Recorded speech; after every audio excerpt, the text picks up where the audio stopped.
Morning, America. Good afternoon, good evening, good night, whatever beautiful time zone you're watching this neighborhood and good day, neighbors, and thanks for joining me. Welcome back to the hood. Welcome back, welcome back, welcome back, welcome back. Welcome back to the hood, y'all. Okay, so y'all see the title of today's video, right? The 10 signs of a caregiver. 10 signs that you're burnt out, right? That's what it's about. Our caregivers. We are caregivers over here, 100%. 100% caregivers. You all know that, right? I have the 10 most signs that you are burnt out, or that we are burnt out as caregivers, okay? So if you're here for the first time, my name is Nothingsweeterthansweett. Over here, I'm a full-time caregiver, a full-time worker, full-time wife, full-time grandmother. I do it all over here. I do it all. I did public speaking in my life, and the public speaking platform is no stranger to me, okay? So, and I feel like, I'm going to use our platform to engage with you all with public speaking. I am not a shy person. I can walk into a room and turn that whole room around in 5 minutes. Okay? So, let's just keep that in mind. So, I am a public speaker. I used to speak at so many different engagements on my kids' behalf, high school things, putting on Black History shows for their schools. So, I did a lot over my life. A lot. I can actually write a book. I have done a lot. Okay? So, let's just get into our video. And like I said, if you're here for the first time, welcome to the neighborhood. Go ahead and like, comment, share, and subscribe. So, as you all know, being a caregiver is not easy. It is not easy. I don't wish it on anyone, but I know that there are so many support groups out there for caregivers such as ourselves. I'm going to tell you all the 10 signs here that I got here that I want to follow with you all. Our videos are going to come out on Mondays and Fridays. Monday's going to be more of our sit-downs, or maybe things like that, and Fridays is going to be our clothing haul videos, our fashion. That's a part of me showing y'all how I take care of myself outside of caregiving life. We still have to take care of ourselves, because we can't take care of ourselves, we can't take care of anyone else. Caring for the caregivers, 10 signs of caregivers that you're burnt out. Number 1, struggling to accept your loved one's diagnosis and impacts. Meaning that for myself, for example, I struggled to accept my husband's diagnosis. I didn't want to accept it. I didn't want to hear it, because I knew that if I accepted it, my life was going to change forever.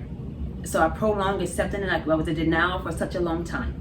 I kept thinking that he can do what he was doing prior to them giving him his diagnosis, that he would still be able to do what he was doing, like as far as around the house and doing things and taking care of this and taking care of that and going to work.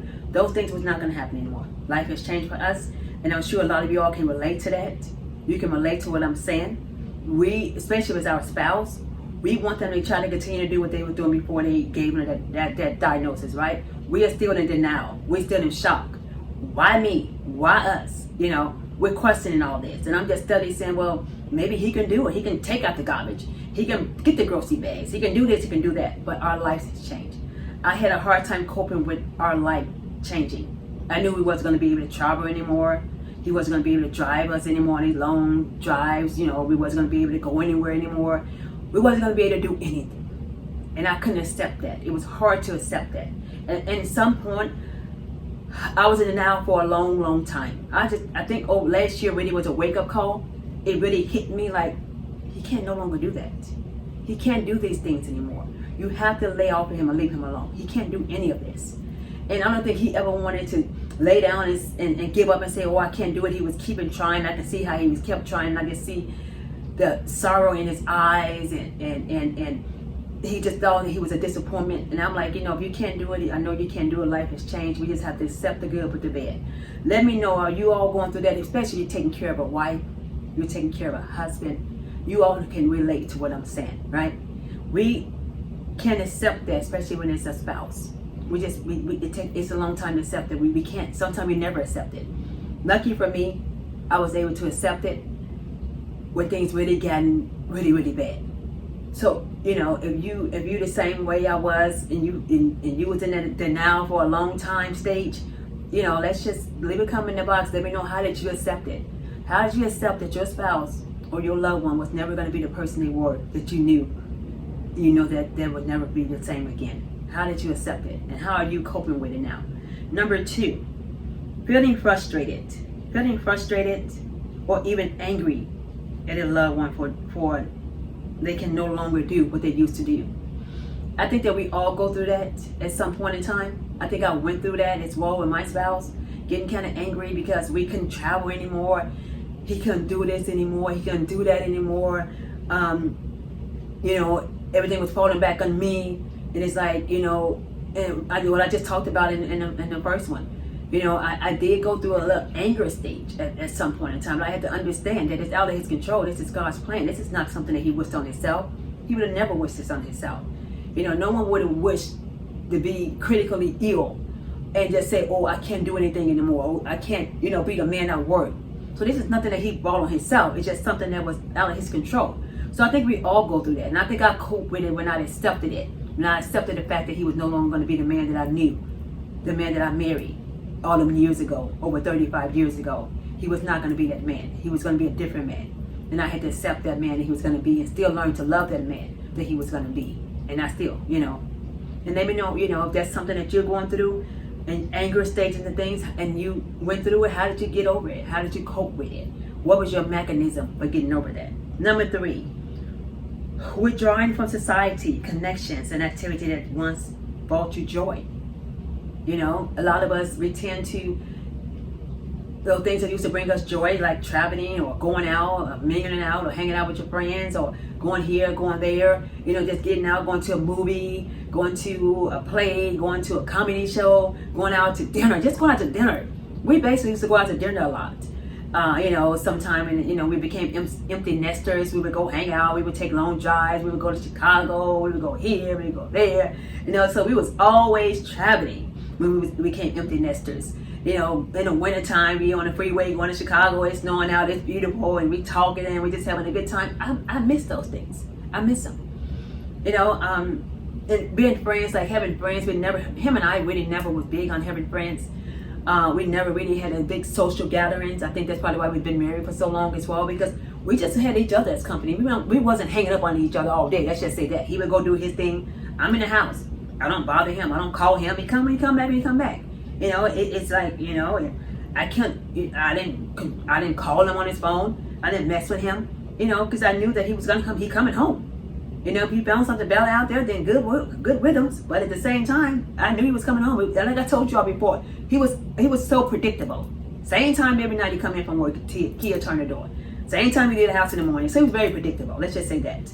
But I'm kind of frustrated about those things. Let me know, how do you all get over the frustration? How do you feel now that you're no longer able to have that life with your spouse that you once had, that you all used to do things? How do you all cope, and how do you all spend time? We spend our time now just talking to each other, laughing and talking, and you know, we both know that his life would never be the same, but we still find some joy in each other, even if it's not intimacy, because we don't have that part of our life anymore. We no longer have that. We just, you know, we talk, we laugh. I go in there and I shoot the breeze with him and talk with him, and you know, he'll watch TV, watching the news, his news, and we just, you know, just have a conversation topic, you know. But other than that, that's how we get through our time. You know, let me know what you all do. And number 4, feeling hopeless about the future and dreading what's ahead. I'm feeling very optimistic about the future. I'm going to say that. I don't know what's ahead. I cannot see the future. I do know that life has changed for us. I do know that my husband's health conditions, it's not going to be, you know, they're not reversible. Let's just say that. They're not reversible. I don't know what tomorrow is going to bring. I don't even know what next week and next month is going to bring. Let's be honest. I do know that for now we're here, we're good. None of us can foresee the future. None of us.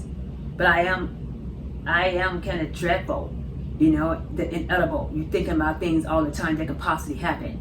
And you think about I'm thinking about my life. Like, where would I be? What would happen to me?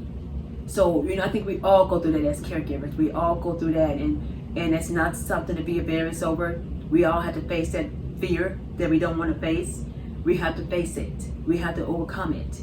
We have to know that our loved ones will be, you know, accepting to us going on with our lives and making the best out of a bad situation. But at the same time, they don't want to bring burden to us either. But, you know, that's fear. That's fear. So that's how you all do that. How do you cope with not knowing the impossible? You know, not knowing what tomorrow is going to be. Dreading the future. Dreading that something can happen and what would happen to you. How do you get over that? Or you just try to put that out of your mind, which I do. I try to put that out of my mind. I try to think about that as less as possible. I don't try to think about that. I always try to stay positive. Staying positive is the number one key. Staying positive, because at the end of the day, God has the final word. That's how I look at mine. How do you all look at that? Number 5, feeling depressed and emotionally numb. Just go through the motions. Just going through the motions. Just getting up like I do. I get up, I shower. I know that it's going to be a long day. I work from home. I have my husband. I'm a full-time caregiver. I just know it's like Groundhog Day around here. Every day is the same. Nothing changes here. The day is just the same. Nothing changes. So I don't look forward to something being different, like say, oh, like today we're gonna have this day, and tomorrow we're gonna have that day. Like make plans. We don't make plans. That life is over. It's just that we have the same schedule, the same routine, the same activities. Nothing is changing. So that can become very depressive, emotionally upsetting, and just, so what I do is I lean more on my faith now. I told you all that before, more than ever. Getting back into the church was the best thing that ever could have happened to me. Being back in God's house, the best house I can ever be in. No other house. So I told you all that. This is not nothing new. I did tell you all I grew up in the church. I shied away from the church. We all shy away from the church. I know that not no one that I don't know that haven't shied away from the church. But I didn't shy away from the church doing bad things or engaging in other activities. I just got, family taking over, life taking over, marriage taking over, motherhood, all that stuff just taking over. But you have to also understand that there is a heaven and there is a hell. There is a God. And so me getting back into the church was the best thing I could have ever done. How do you get over feeling depressed and emotionally drained? How do you cope with that? Do you seek outside counseling? I did go through that. Remember I told you all the counselor that I had, he couldn't help himself. The therapist I had, he couldn't help himself, so he damn sure couldn't help me. So we knew that, right? So I had to get rid of him. But at the same time, I just lean on my faith more than ever now. I attend my service every Sunday. I'm at Pastor Hannah's 7:30 service. And my week starts out good. I have a good message on Sundays. I'm staying strong. I'm staying tight in my faith. I know that in this life, nothing good will come out of cheating and backstabbing and all that other stuff. I know that even though we don't have an intimacy life, I know that me going out there, I can cheat with anybody any day of the week. It doesn't make a difference, right? I mean, I can just, I have the opportunity, but I would never take advantage of that opportunity because I want to go to heaven. I want to see my Father again. I want to go to the pearly gates. So long as He's here on earth, I'm going to stick to my vows, for better or worse, rich or poor, to death do us part, in sickness and in health. That's my vows. That's the vows I taken 35 years ago, and I'm going to stick to them. Let me know how you all get over this as well. How do you cope with that? Number 6. Being so exhausted and even daily tasks is overwhelming. My day sometimes starts out so early. By 7 o'clock, I'm exhausted. I have to make sure I've eaten by 7 o'clock and shower by 7 o'clock. If I didn't do that by 7 o'clock, it may not happen. And I cannot go to bed without taking my shower. I cannot wake up without taking my shower. And I cannot sleep without eating something. Now, there's been many times I went to bed without eating something, but I have taken my shower and brushed my teeth. Now, I may not have had an evening meal. Sometimes I may not feel like I wanted to eat. I still just do what I do and get in the bed at 7 o'clock. So I had to stop, I had to start making sure I get those 3 meals a day. Like sometimes I may only get 2 meals a day. Sometimes maybe 1 meal a day. Who knows? Depending on how the day goes. That's how overwhelming my day could be. So let me know, how do you cope with your day? I cope with just trying to stay on a plan, the same schedule, because like I told you, the schedule never changes for us. So I try to not get overwhelmed, not let things stress me out, especially things that's out of my control. I cannot allow that to stress me out. So I try to stay positive throughout the day. I try to make the best of a bad situation. I know that my husband didn't ask for this, and I didn't ask for this, but it's all part of God's plan, and we just have to accept the good with the bad. This is how I look at it. How do you all look at it?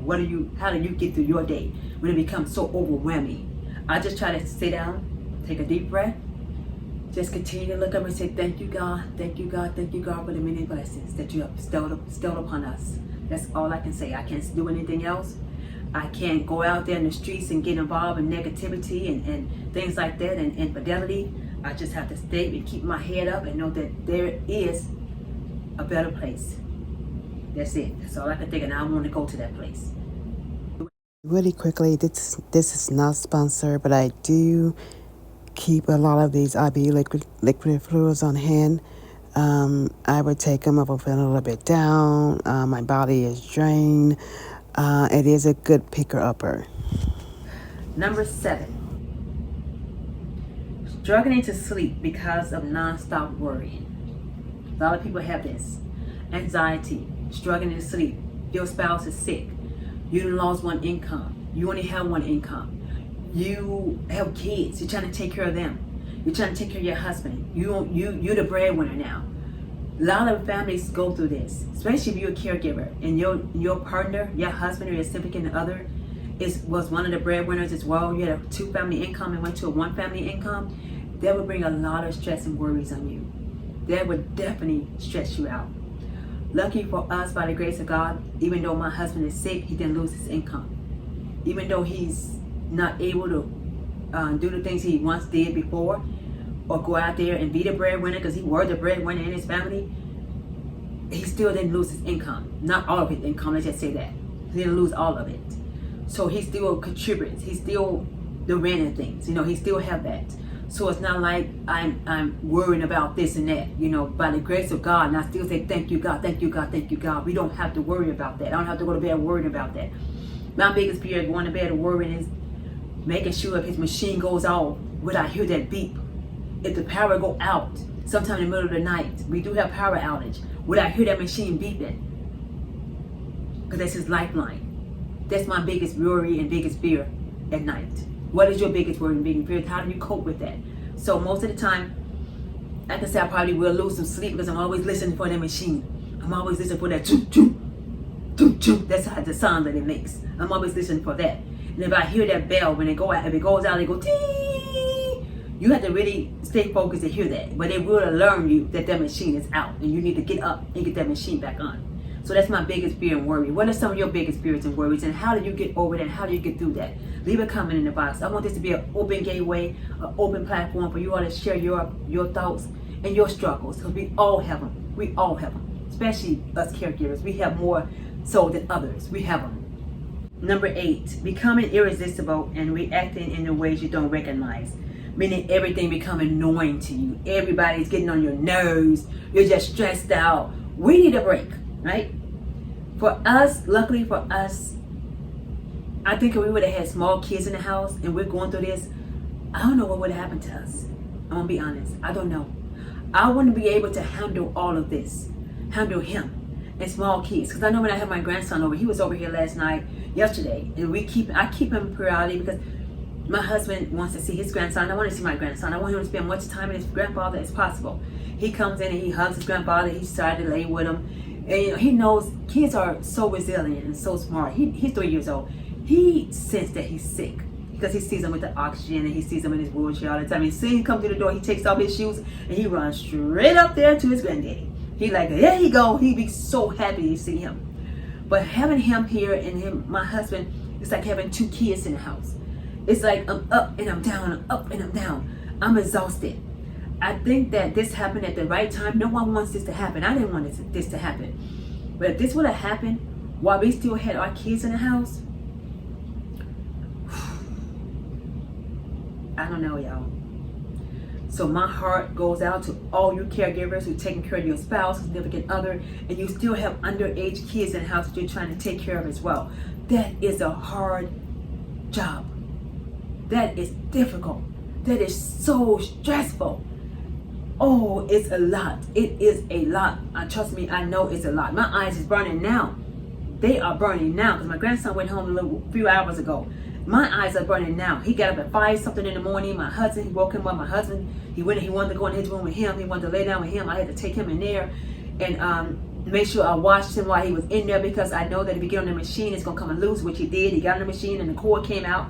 My husband trying to talk to him, he didn't realize it. I'm like, your oxygen is down. Did you not know the cord came out? The machine didn't go out, but the cord came out, so it didn't beep. So I had to get the cord back together and then take him out of there. And he was crying. He didn't want to leave. He wanted to stay. So it's just a lot. And I know what you all go through. I know what you all go through. My heart goes out to each and every one of you all. Let me know, because I know you get frustrated, you get tired. My advice to you is just go, walk it off, and continue to thank the Lord. You still have your family, you still have your significant other. They're still here, though they're not 100% here, but they're here. Walk it off, take a breather, calm down, call someone, call a loved one, make you some hot tea, go out, sit on your patio, sit in the balcony. You might not be able to leave the house like me. You can't go out and do much. I know that. But at least there's a gateway out. Talk to someone, support. Just don't get to the point to where you become emotionally drained and wore out and burnt out and depressed and anxiety. And if you sick and that your husband and spouse sick, then what would happen to the rest of the family, your kids? So you have to be able to navigate that. And let me know, how do you get through your day when you feel like you're so stressed out? What do you do? How do you cope? What I do, like I said, I just try to take it easy. I take some deep breaths and I continue to remind myself that this is out of my control. This is God's plan. I can't control what I don't have control over. Number 9, having trouble focusing on even routine tasks, keeping track of things. That's my biggest fear. My biggest thing now. I can't. If I don't write it down, I'm not gonna remember it. If I don't write down what had to be done, if someone tell me something like now, and I don't write it down, like as soon as I'm talking to them, ask me again in an hour, it's gone. It's gone. It's not to mention or none. I don't guess. But I know that it's gone. Okay, if I don't write this stuff down, as caregivers, because and I think my problem is that I have so much on my plate. I have my schedule. I have my husband's schedule. I have his nurses coming here. His other people's coming here. His doctor's appointments. This, that. I have so much on my plate. If I don't write this stuff down, I'm not going to keep track of anything. I'm not good about writing things down. And so what I did, I solicited my sister. I told her to write this down, things down on her calendar too. Things that's important that I know I have to do. My sister's good with that. And she gets up and she leaves the house. She's in Chicago too, right? And I said, I know you got to be at work early too. Write down this and put it on your alarm and let me know. Let me know. Remind me that I had to do this, because sometimes I forget to put it in my reminders and then I put it in not right and it doesn't go. Oh, and she's like, what? I'm like, she'll send me a text like, you have to do this time, remember? And I remember I had to be into a meeting at work and I could. It was a mandatory meeting. I could not miss that meeting. Y'all, I told my sister, put this in your phone. Text me and let me know, so I can be in that meeting 15 minutes before that meeting starts. This is a mandatory meeting. I cannot miss this meeting. That's how bad things got. And so if y'all had to get like that, you have to have other people to remind you, solicit them to remind you, do it. That's what I do. I solicit my sister. Put in your phone, put in your reminder calendar, and let me know. So that's what I do. What do you all do? Because that's what I do, y'all. I'm going to be honest. I can't remember that stuff. Number 10, health issues that won't go away or keep coming back. That's for us. Like this headache. Like say you're getting a tension headache. Those are signs that you're burnt out. You are burnt out. I know when we moved here and I had gotten some tension in my shoulder so bad. It was like I just wanted someone to just take their hand, just beat my shoulders, like beat, like boom. It was so bad. So my whole husband, I went in his room, and I sat down in front of his wheelchair. I said, if you can just try to massage my back and beat it. And, his hands are very soft because he can't move them much. And I said, just try to do something for me. Please help me. Because I was so sore. I was like, it's harder. And he couldn't do it any harder. I'm like, it's harder. Just try to help me. And I remember my whole back. I'm like, oh God, I wish I could just go to a chiropractor and someone to help me. It was bad, y'all. So he tried to do that, but I knew what it was. It was just like a lot of stress from moving, a lot of stress of trying to get things together in the house, just nonstop running. My husband looked at me one night. He said, please just go to bed, please. He was like, T, go to bed, please stop it. I think that day he got tired of looking at me, running up and down these stairs, doing it. He was like, please just go to bed, stop it. Have you taken your shower and stuff? Like, just go to bed, please, just don't do it, stop it. I mean, it just made him sick. He was like, stop it, just go to bed. I'm like, yeah, you're right, I'm go to bed now. You're right, I'm going to get in bed. Because things got real bad. So I'm telling y'all. So, I mean, I'm glad that I can still laugh and joke about this and talk about this in a positive way, right? And it's not really draining me down, because it's a lot, y'all. It is a lot. So, let me know how you all get to that. Just get someone to massage you, because we do get those tension headaches. Sometimes you will get those tension headaches. You will get that, stress headaches. Your body will be stressed out. Now, luckily for me, I haven't been getting any headaches. But that moving and stuff did take me out. I've been worried about this and that, how I'm going to get all this stuff unpacked. The kids did come over and help, so that was great. You know, everybody pitched in and helped me unpack and do things. So that was a plus right there. So thank them for that, and my son-in-law and all that. So yeah, I mean, we all go through that, y'all. We all go through that as caregivers. And caregiver doesn't mean you have to be someone taking care of someone that's ill. But caregiver could be anyone, taking care of kids. You know, they don't have to, so that's just anyone. But there's a way we can cope with this and get through our day. I'm gonna leave some resources down in the description box as well for you all to follow with, like counseling resources. You know, just a lot of resources down there to take advantage of. And I just want us to have this open dialogue,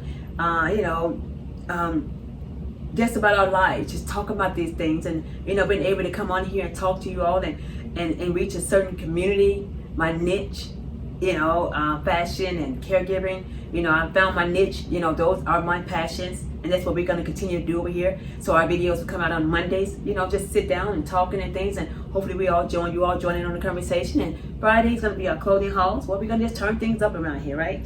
Turn things up, and because we have to still have a life. We have to still have a life, and you know, our significant others still want us to go on and live. They still want us to go on and live. I mean, but while they're here, get them their flowers while they're here, and cherish them while they're gone. That's all we can do. As my father always said, give me the flowers while I'm here, cherish me on when I'm gone. That's all we can do. And remain faithful, because we know that it's not our spouse's fault that life has changed for us.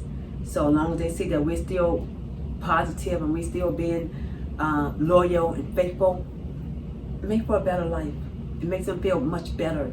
Let them know they're less than a man. They're not less than a man. They're still the man that they was. They've become more brave. He's more braver than me. I look at him in a different way. I'm like, he's a real macho man now. You know, he's brave. You know, because to go through what he went through, I don't wish it on anyone. It takes a special person and a strong person to fight a battle that he's fighting. Until next time, you all, just leave a comment in the box. Let me know, you know, if you're a caregiver, what are some of your biggest huddles?